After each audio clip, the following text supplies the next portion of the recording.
ఇది ఏంటమ్మా ఉప్పు దీపమా? ఇది చిప్పల ఉప్పు ఇవన్నాడు. చిప్పల మట్టి చిప్పల ఉప్పు పోసి పైన ఒక ప్లేట్ పెట్టి మట్టి ప్రమిదల దీపం పెడితే ఐశ్వర్య దీపం అయింది. ఐశ్వర్య దీపం ఏదంటే అదా అనుకున్నది అవుతుందట. అనుకున్నది అవుతుంది. నీ మోకాల నొప్పులు తగ్గుతాయా? తగ్గుతలేవు కదా మరి. మరి అనుకున్నది అవుతుంది అంటే ఫస్ట్ కాళ్ళ నొప్పులు తక్కువ కావాలి కదా, ఆరోగ్యం మంచిగా ఉండాలి, అందరు మంచిగా ఉండాలని మొక్కుతాను. అందరు కాదు మంచిగా ఉండాలి ఫస్ట్. కానీ ఇది ఏంటంటే నెగిటివ్ ఎనర్జీని తీసేస్తుంది ఉప్పు. ఇట్లా ఉప్పును మూత లేకుండా మట్టి దాంట్లో పోసి ఉంచితే ఏంటంటే ఏదైనా బ్యాక్టీరియా, ఇంట్లో వైరస్ బ్యాక్టీరియా ఏదన్నా ఉంటే నశిస్తుంది అన్నట్టు ఈ ఉప్పు వల్ల. అంతే. ఇంట్లో బ్యాక్టీరియా వైరస్ లేకపోతే ఇల్లు మంచిగా ఉంటే ఇంట్లో ఉన్న వాళ్ళు ఆరోగ్యంగా ఉంటారు కదా, అదే ఐశ్వర్యం. కానీ మనది పక్క పల్లెటూరు.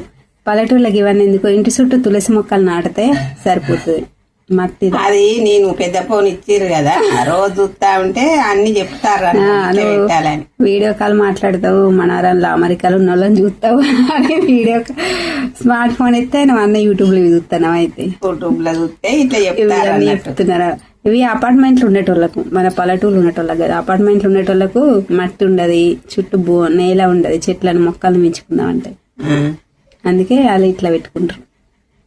వాళ్ళ ఇంట్లో బ్యాక్టీరియా, అపార్ట్మెంట్లల్లా బిల్డింగ్లల్లా బ్యాక్టీరియా బాగుంటది, వాళ్ళకి గాలి రాదు, ఫ్రెష్ గాలి రాదు. పిల్లలు మంచిగా ఉండాలంటే లక్ష్మీదేవి ఎప్పుడు ఉండాలంటే ఇట్లా పెట్టాలని చెప్పి. లక్ష్మీదేవి అంటే ఏంటంటే మన ఆరోగ్యం మంచిగా ఉండడం. మనం ఆరోగ్యం మంచిగా ఉన్నాం అనుకో, మన పైసలు మన దగ్గరనే ఉంటాయి, దవాఖానలకు. అందుకే పైసల లోపల సుత ఉప్పేసి కొంచెం పేపర్ వేసి పైసలు పెట్టమన్నాడు. డబ్బులు నోట్లు తీసి మళ్ళీ బీరువలో పెట్టుకోమన్నాడు. అవునా? పెడుతున్నావు మరి నోట్లు? పెట్టిన. ఎన్ని పైసలు వచ్చినాయి? లాభం ఎక్కువ. ఎన్ని రూపాయలు వచ్చినాయి కట్టలు? అందులోనే పెరుగుతున్నాయా? 500 ఒక్క నోటు పెడితే 4 నోట్లు అయినాయా? ఎట్లా పెరుగుతాయి మరి ఆ నోట్లకి కూడా, ఆ నోట్లు ఎవరెవల చేతుల దగ్గర నుంచి వస్తాయి కదా, దానికి ఏమన్నా చెడు ఉంటే పోతుందని, ఏదన్నా కదా బ్యాక్టీరియా వైరస్ ఏదన్నా నోట్లకు ఉంటే ఆ ఉప్పు వాటర్ పోసి ఏంటి గాజు సీసాల గాజు గ్లాసుల నీళ్ళు పోసి వాటర్ మా అమ్మ ఇంగ్లీష్ కూడా మాట్లాడుతుంది. ఉప్పేసి గల్లుప్పు వేసి వంట రూమ్ లా మనం ఎప్పుడు తలగని కాడ పెట్టుకొని అయితే పారే నీళ్ళల్లా పోయమన్నారు. మనకు నది లేదు కదా ఇక్కడ, పారే నీళ్ళు కరెంట్ పెట్టి అందులో పోదట్లా పోసేస్తాను. అవునా? కరెక్ట్. గానీ ఉప్పు నీళ్ళు అట్లా భూమి మీద పోయద్దు, చెట్లు అయితే కొబ్బరి చెట్లకు పోస్తారు రేపటి నుంచి. అవునా? కొబ్బరి చెట్లకు పోయారు. ఉప్పు నీళ్లు భూమి మీద పోస్తే ఇక అక్కడ ఏం మొలకలు రావు, ఏమన్నా మనం విత్తనాలు పెట్టినా మొలకలు రావు. అందుకని అట్లా ఇది కూడా అంతే. ఏదైనా నెగిటివ్ ఎనర్జీ ఉంటే పోతుంది. ఇంట్లో ఏదైనా వైరస్ బ్యాక్టీరియా ఉంటే ఇట్లా ఈ గాలి ద్వారా ఈ నీళ్ళలోంచి వచ్చే ఈ నీటిని తలిగి, గాలి నీటిని తలిగి ఇది మళ్ళా అంటే పూర్తిగా చెప్పని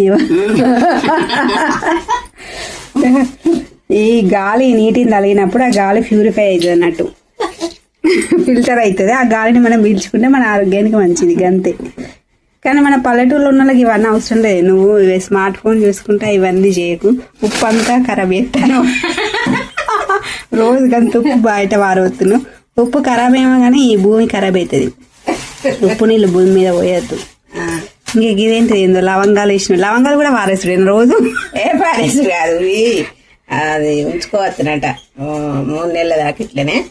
ఇది ఈ లవంగాలు వేసి ఇది ఇల్లు మూలకు తింపుకుంటా ఇంత ఇల్లంతా దింపి ఒక ఆడ పెట్టన్నట్టు అంటారు.